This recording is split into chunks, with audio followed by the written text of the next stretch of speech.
이번 시간에는 우리 관계형 데이터베이스의 제약 조건, 무결성에 대해서 같이 한번 살펴보도록 하겠습니다. 우리 무결성이라는 거는 데이터베이스에 저장된 그 데이터 값들이 있어요. 그 데이터 값들이 표현하는 그 현실 세계 실제 값이 이제 일치하는 그 정확성을 의미하는 게 우리 무결성입니다. 쉽게 얘기하면은 우리 데이터베이스에 여러 가지 이제 데이터들이 이제 저장이 돼 있는데 그 데이터들 중에서 잘못된 데이터가 없다. 그거를 이제 의미하는 게 우리 무결성이요. 무결성. 그래서 데이터베이스에는 정확한 데이터들만 있습니다. 그걸 이제 뜻하는 거. 그게 이제 무결성이라는 거예요. 그럼 우리 데이터베이스에 이제 정확한 데이터가 입력되게 그걸 이제 보장하기 위해서 부정확한 그런 자료가 데이터베이스에 이제 저장되는 거를 우리가 방지를 해야 됩니다. 그 방지하기 위한 그런 제약 조건들, 그런 것들을 우리가 묶어서 무결성 제약 조건이라고 그렇게 이제 얘기하는 거예요. 그래서 무결성이 뭔지, 무결성 제약 조건이 뭔지 알고 계셔야 돼요.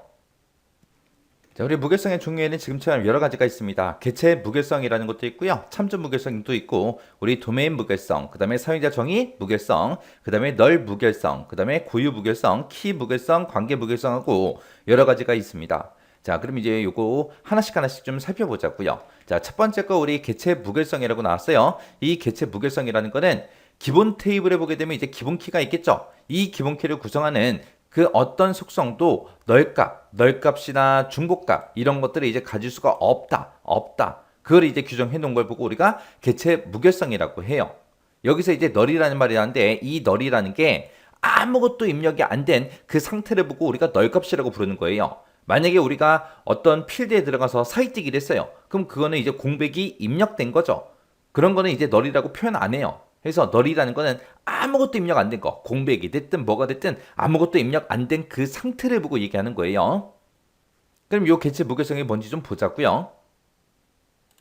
자, 지금처럼 이런 이제 릴레이션이 두 개 있어요. 학생이라는 릴레이션이 있고 수강이라는 릴레이션이 있을 때 여기서 이제 학생이라는 이 릴레이션에서는 이 학번이라는 게 우리가 이제 기본키로 사용하는 거죠. 그리고 우리가 앞에서 이제 외래키라는 것도 배웠죠. 얘가 이제 학생 릴레이션에서 학번이 이제 기본 키일 때 이 학생 릴레이션과 수강이라는 이 릴레이션을 서로 이제 관계를 설정할 거예요. 그때는 요 기본 키로 설정된 이 학번이랑 수강 릴레이션에 있는 이 학번이랑 서로 이제 연결을 시켜서 우리가 관계 설정을 할 거예요. 그때 이 학번, 수강 릴레이션에 들어있는 이 학번을 보고 우리는 외래키라고 이제 그렇게 부르는 거죠. 그때 만약에 이제 1001이라는 이 학생이 지금 영어 과목을 수강하겠다고 이제 수강 신청을 했습니다. 그러면 이 1001이라는 이 학생이 누구야? 찾고 싶어요. 그러면 관계 설정 해놨으니까 이 선을 따라 쭉 가면 이 1001이라는 이 사람은 홍땡땡이네. 아, 이 사람 얘기하는 거구나. 이 사람한테 이제 뭔가 공지할 게 있다면 이제 전화번호가 있으니까 이 전화번호 가지고 이제 연락을 하면 되겠죠. 그렇게 이제 기본 키가 있고 외래 키가 있고 이렇게 두 가지가 있어요. 그때 이제 기본 키는 유일성과 우리 최소성 이 두 가지를 꼭 만족을 해야 된다고 했습니다. 만약에 이제 학생을 한 명 더 추가시킬 거예요. 그러면 이제 우리가 학번을 적어줘야 되겠죠. 그래서 학번은 1005번입니다. 이 사람은 이제 뭐 최땡땡입니다. 그리고 주민번호는 얼마입니다. 그렇게 입력해주고 전화번호는 땡땡땡입니다 하고 이제 입력을 해주면 되겠죠. 이런 식으로 입력해야 이게 정상적으로 입력된 건데 만약에 학번을 내가 여기다가 1001이라고 쓰거나 1002를 쓰거나 3을 쓰거나 4를 쓰면 돼야 안 돼? 안 돼요. 왜? 유일성이 깨지잖아요. 1001은 이미 있잖아요. 1002도 있고 3도 있고 4번이 있으니까 그 다음에 이제 학생을 또 추가시키려면 이제 5번이 돼야 되겠죠. 그래서 중복된 값을 가질 수가 없어요. 이 기본키는 중복된 값이 있을 수 있다 없다. 그리고 만약에 한 명의 학생이 들어왔는데 만약에 학번을 부여를 안 했어요. 그래도 안 된다고요. 반드시 학생이 한 명이 들어왔을 때는 여기서는 이제 학교이기 때문에 학번으로 전부 다 학생들을 구분하기 때문에 학번은 반드시 입력이 돼야 됩니다. 그래서 널값이 올 수 없다는 거예요. 그런 게 이제 우리 개체 무결성이라는 겁니다. 그래서 개체 무결성 그러면 기본 테이블에 들어있는 그 기본키를 구성하는 그 어떤 속성도 값이 없거나 중복된 값 이런 것들을 이제 가질 수 없다는 그런 규정을 보고 우리가 개체 무결성이라고 그렇게 이제 부릅니다. 그 다음에 이제 참조 무결성이라는 거요. 참조 무결성은 이제 참조할 때, 그때 이제 무결성을 얘기하는 거죠. 그래서 여기서는 이제 외래키 얘기하는 거예요. 개체 무결성이라는 건 기본키를 얘기하는 거고, 참조 무결성이라는 거는 외래키 값 보고 얘기하는 거예요. 이 외래키 그 값은 널값이거나 참조 릴레이션의 기본키 값과 동일해야 된다. 이게 무슨 말이냐? 좀 보자고요. 자, 지금처럼 이렇게 이제 학생 릴레이션하고 우리 수강 릴레이션이 있을 때, 이 학생 릴레이션에서는 이 학번이라는 게 이제 기본키라고 했고요. 그때 이제 수강 릴레이션에서는 이 학번이 이제 외래키로 이제 사용이 된다고 했습니다. 그때 이 두 개 테이블 간에, 이 두 개 릴레이션 간의 관계를 맺으면 얘랑 이제 관계가 설정이 되겠죠. 그때 이 외래키를 잘 보셔야 돼요. 지금 만약에 학생이 한 명 들어와서 수강 신청을 했는데 그 학생은 학번이 1005번이다. 얘는 이제 국사를 수강했다. 이렇게 이제 데이터가 입력이 되면 돼야 안 돼? 안 돼요. 1005번이 누구예요? 없잖아요, 지금. 만약에 학생이 한 명이 더 추가가 됐다면 1005번하고 학생을 먼저 추가시켜야죠.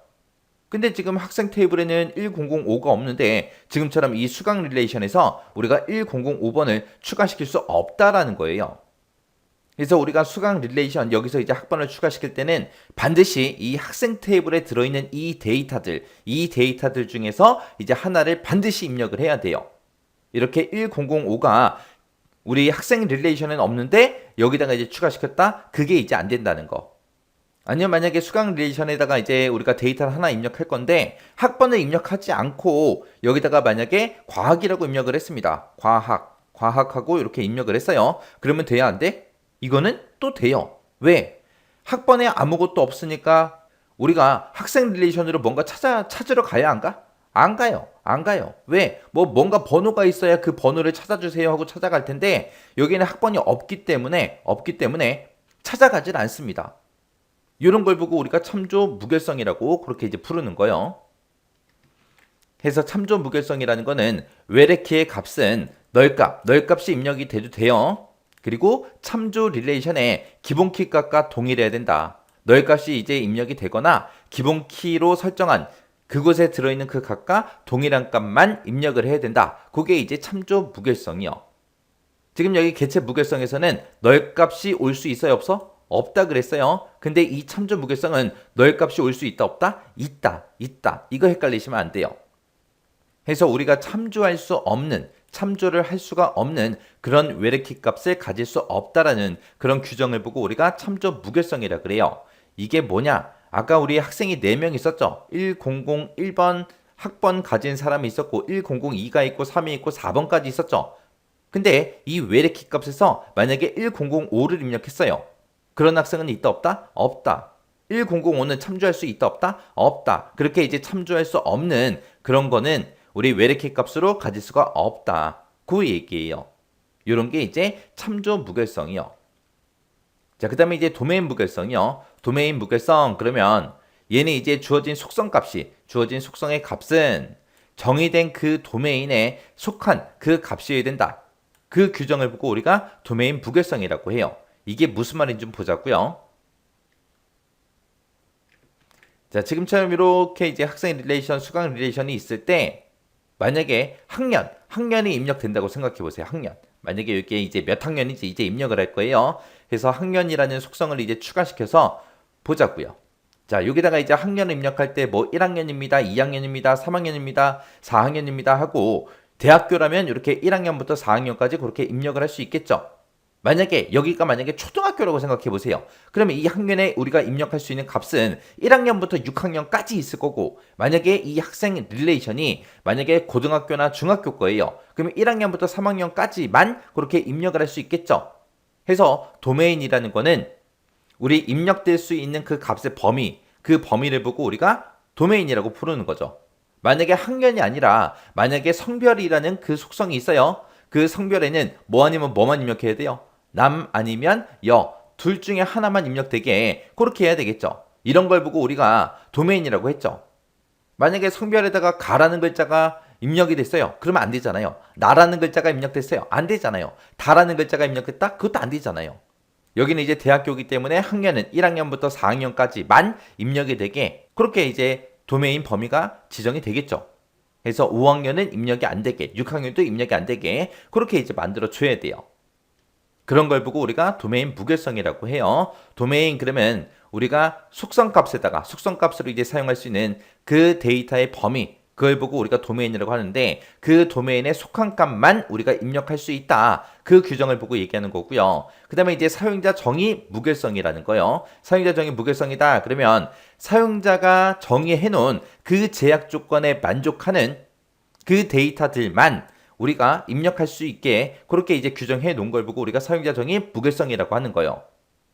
그 다음에 이제 널 무결성이다 라고 하게 되면 특정 속성의 값이 널 값이 못 들어오게 하는 그런 규정을 보고 우리가 널 무결성이라고 하는 거고요.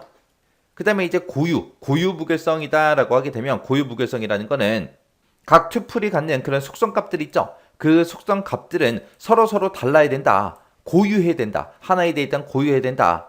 그걸 이제 규정해 놓은 걸 보고 우리가 고유 무결성이라고 합니다. 그 다음에 이제 키 무결성 그러면 이 키 무결성이라는 거는 하나의 릴레이션에는 적어도 하나의 키가 존재해야 된다. 그걸 이제 규정해 놓은 걸 보고 우리가 키 무결성이라고 하는 거고요. 관계 무결성 그러면 말 그대로 관계에 대한 거예요. 그래서 한 릴레이션과 다른 릴레이션 그 두 개의 릴레이션의 튜플들 그 사이에 관계에 대해서 적절성 여부 그런 것들을 지정해 놓은 그런 규정을 보고 우리가 관계 무결성이라고 합니다. 그래서 릴레이션에 어느 한 튜플의 삽입 가능 여부 아니면 두 개의 릴레이션 그 튜플 사이에 관계에 대해서 적절한지 안 한지 그런 여부를 이제 지정해 놓은 규정을 보고 우리가 관계 무결성이라고 합니다. 자, 이렇게 이제 무결성의 종류에는 여러 가지가 있는데 이 중에서 여러분들이 꼭 기억하셔야 되는 거는 이 두 가지는 여러분들이 이 내용을 직접 쓸 수 있게끔 직접 우리가 서술할 수 있게끔 그렇게 꼭 기억하고 계셔야 돼요. 만약에 이런 여러 가지 종류의 이제 무결성이 있는데 이런 무결성이 깨지면 돼야 안 돼? 안 돼요. 무결성이라는 게 뭐라 그랬어요? 내가 지금 가지고 있는 그 데이터베이스의 자료들은 정확한 데이터만 입력이 되어 있다. 그걸 이제 의미하는 거잖아요. 근데 무결성이 깨졌다? 그러면 정확하지 않다라는 거죠. 틀린 데이터도 있을 수 있다. 그 얘기잖아요. 그래서 이 데이터 무결성이라는 거는 우리 데이터 품질과 직접적인 그런 영향을 미쳐요. 영향을 미치기 때문에 그래서 우리 각 데이터의 그 특성에 맞게 적절한 무결성을 정의하고 우리가 강화를 시켜줘야 돼요. 그때 이제 우리가 무결성을 이제 강화시키는 방법이 애플리케이션이라는 것도 있고요. 데이터베이스 트리거라는 것도 있고 제약 조건도 있고 이렇게 세 가지가 있습니다. 이런 것들을 이용해서 우리가 데이터 무결성을 강화시킬 수 있습니다. 그때 이제 애플리케이션 그러면 애플리케이션은 우리가 데이터를 생성하거나 수정하거나 삭제를 이제 주로 하잖아요. 이런 것들을 할 때 그 무결성 조건을 검증하는 코드를 프로그램 안에다가 집어넣어서 해라. 그게 이제 애플리케이션이요. 애플리케이션이 다른 말로 프로그램 얘기하는 거죠. 그래서 무결성 조건을 검증하는 코드를 프로그램 내에다가 추가시킨다. 그게 이제 애플리케이션이고요. 그 다음에 데이터베이스 트리거라는 말이 나왔어요. 이 트리거라는 거는 우리 데이터베이스 시스템에서 데이터를 만약에 입력하거나 갱신이 발생하거나 삭제 같은 걸 하잖아요. 이런 이벤트가 발생될 때마다 자동으로 수행되는 그런 절차형 SQL을 보고 우리가 트리거라고 이제 그렇게 부릅니다. 그래서 트리거라는 거는 특정 이벤트가 발생했을 때 자동으로 수행되게끔 만들어 놓은 절차형 SQL을 보고 얘기해요. 그래서 트리거 이벤트에다가 우리가 무결성 조건을 실행하는 그런 절차형 SQL을 추가시킨다. 그게 이제 데이터베이스 트리거예요. 그 다음에 이제 제약 조건이요. 제약 조건이라는 건 데이터베이스에 이제 제약 조건 같은 것들을 설정해서 무결성을 유지해라. 그게 이제 제약 조건이요. 그래서 무결성 강화하는 방법에는 지금처럼 이렇게 세 가지가 있어요. 이 세 가지 뭐가 뭔지는 구분할 수 있게 알고 계셔야 됩니다. 특히 이 데이터베이스 트리거라는 이 용어 잘 기억하세요. 자, 이 무결성에 관한 것도 우리 시험 문제 자주 나오니까 이 무결성에 관한 거 아까 제가 말씀드렸던 거 있죠? 그런 것들 위주로 해서 잘 보고 지나가시기 바랍니다.